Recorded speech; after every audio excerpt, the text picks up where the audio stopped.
আসসালামু আলাইকুম। ভারতের সেনাবাহিনীর প্রধান জেনারেল উপেন্দ্র দ্বিবেদী তিনি বাংলাদেশের বিষয়ে বেশ কয়েকটি মন্তব্য করেছেন, বেশ কয়েকটি ইঙ্গিত দিয়েছেন। এগুলোর কোনো কোনোটি আমাদের জন্য আশাব্যঞ্জক, কোনো কোনোটি অবশ্যই খুবই উদ্বেগের এবং আশঙ্কার। ভারতের সেনাবাহিনীর একটি বার্ষিক সম্মেলন ছিল বুধবার। সেই সম্মেলন উপলক্ষে নয়াদিল্লিতে আয়োজিত একটি অনুষ্ঠানে তিনি মন্তব্য করেছেন, জানিয়েছেন যে বাংলাদেশ এবং ভারতের সেনাবাহিনীর মধ্যে নিয়মিত যোগাযোগের চ্যানেল প্রতিষ্ঠিত হয়েছে এবং এই যোগাযোগটি একাধিক চ্যানেলে চলছে। কি সেই যোগাযোগ? ওই সাংবাদিকের প্রশ্ন ছিল, মানে একজন সাংবাদিক যে প্রশ্নগুলো করছেন তার মধ্যে একটি ছিল এরকম যে বাংলাদেশের সঙ্গে পাকিস্তানের সম্পর্কের যে নতুন সমীকরণ, সেটা ভারতের জন্য হুমকি হিসেবে দেখা হচ্ছে। ভারতীয় সেনাবাহিনী বিষয়টিকে কিভাবে দেখছে? জবাবে জেনারেল উপেন্দ্র দ্বিবেদী বলছেন, প্রথমত বাংলাদেশের ক্ষমতায় কি ধরনের সরকার রয়েছে তা আমাদের জন্য বোঝা গুরুত্বপূর্ণ। যদি এটি একটি অন্তর্বর্তী সরকার হয় তাহলে দেখতে হবে যে তারা যে পদক্ষেপগুলো নিচ্ছে সেগুলো আগামী 4-5 বছরের জন্য নাকি আগামী 4-5 মাসের জন্য। দর্শক, একটু বলে রাখি, তার এই যে মন্তব্যটি এটি খুবই গুরুত্বপূর্ণ। আমি আসছি সে বিষয়ে, অবশ্যই কিছুটা ব্যাখ্যা তো রয়েছে তার এই বক্তব্যের। তিনি বলছেন, আমাদের বিবেচনা করতে হবে এখনই আমাদের কোনো তাৎক্ষণিক প্রতিক্রিয়া জানানোর প্রয়োজন রয়েছে কিনা। মাস কয়েক আগে যখন দিল্লি অ্যাটাক হলো, দিল্লিতে একটি বিস্ফোরণের ঘটনায় বেশ কয়েকজন মারা গেলেন, ভারতের নিহত হলেন, তখন এরকম গুঞ্জন শোনা যাচ্ছিল যে ভারত হয়তো বাংলাদেশের সার্জিক্যাল স্ট্রাইক করতে পারে, সার্জিক্যাল অ্যাটাক করতে পারে। আমার মনে হয় ওই ধরনের কিছু এই মুহূর্তে হবে না, সেটি তিনি মন্তব্য করেছেন যে তাৎক্ষণিক কোনো প্রতিক্রিয়ার দরকার আছে কি না। তিনি বলছেন যে আমরা সেখানে একটি প্রতিনিধি দল পাঠিয়েছিলাম যারা মাঠ পর্যায়ে সংশ্লিষ্ট সবার সঙ্গে সাক্ষাৎ করেছে। একইভাবে নৌবাহিনীর প্রধান এবং বিমান বাহিনীর প্রধানও কথা বলেছেন। এর উদ্দেশ্য হলো কোনো ধরনের যোগাযোগের বিভ্রাট বা ভুল বোঝাবুঝি যাতে না হয়। আমি আপনাদের আশ্বস্ত করতে চাই, এই মুহূর্তে 3 বাহিনীর পক্ষ থেকে যে পদক্ষেপগুলো নেওয়া হচ্ছে তার কোনোভাবেই ভারতের বিরুদ্ধে নির্দেশিত নয়। অর্থাৎ বাংলাদেশে যে 3 বাহিনী রয়েছে আমাদের, সেই 3 বাহিনীর কথা বলা হচ্ছে। তিনি বলছেন, আর আমাদের প্রস্তুতির দিক থেকে বলতে গেলে আমরা সেখানে পরিস্থিতি নিবিড়ভাবে পর্যবেক্ষণ করছি। খুবই স্বাভাবিক কথা, ভারত তো কড়া নজর রেখেছে বাংলাদেশের সাম্প্রতিক যে ঘটনাবলী বা রাজনৈতিক পরিস্থিতি এবং আগামী নির্বাচনকে কেন্দ্র করে।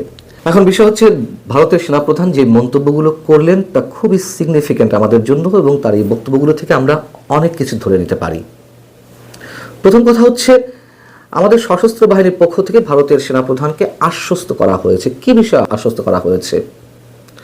হতে পারে বাংলাদেশে মৌলবাদী শক্তির বিষদাগ যে ক্রমান্বয়ে বেরিয়ে আসছে, অনেকের যে আশঙ্কা, সেখান থেকে অন্তত ভারতের সীমান্তে কোনো ধরনের কামড় বসাতে দেওয়া হবে না এমন নিশ্চয়তা দেওয়া হতে পারে। হতে পারে এদেশে কোনো ধরনের সংখ্যালঘু নির্যাতন হবে না, তার নিশ্চয়তা দেওয়া হতে পারে আমাদের সশস্ত্র বাহিনীর পক্ষ থেকে।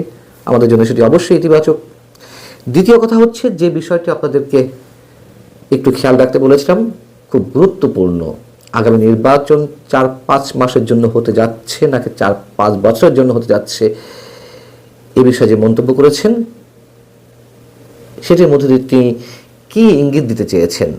তাহলে কি ভারত 12ই ফেব্রুয়ারি নির্বাচন যদি অনুষ্ঠিত হয় তারপরে মধ্যবর্তী কোনো নির্বাচনের কথা ভাবছে বাংলাদেশের ক্ষেত্রে?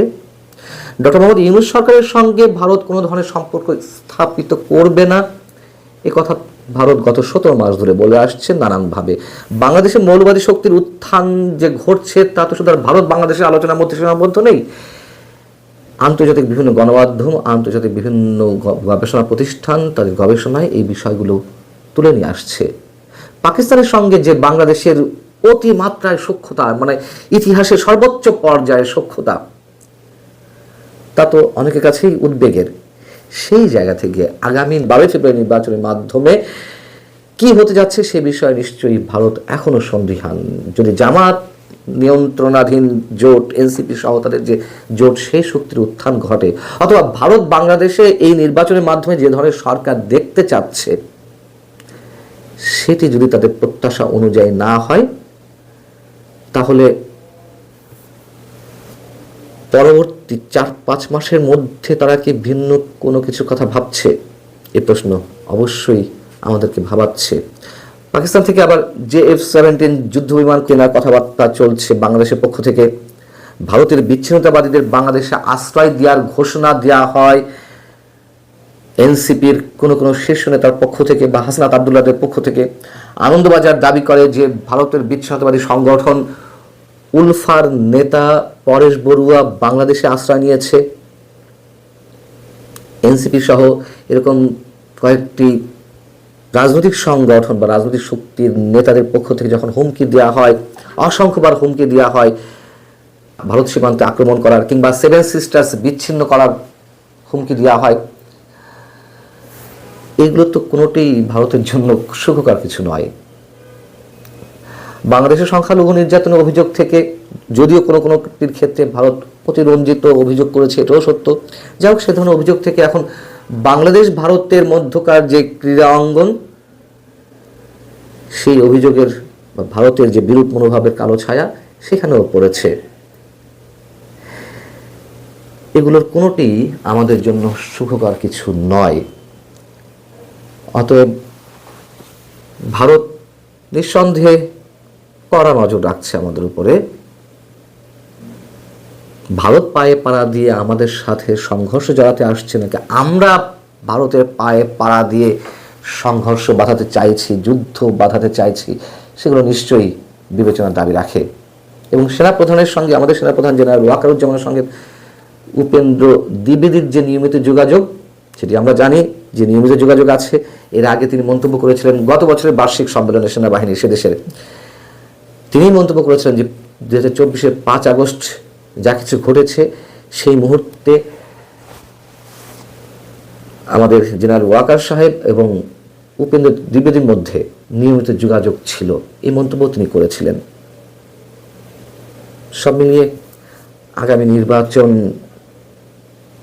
অবশ্যই এখনো পর্যন্ত অনেক সন্দেহের দোলাচালের মধ্যে রয়েছে। ভালো থাকুন সবাই, আল্লাহ হাফিজ।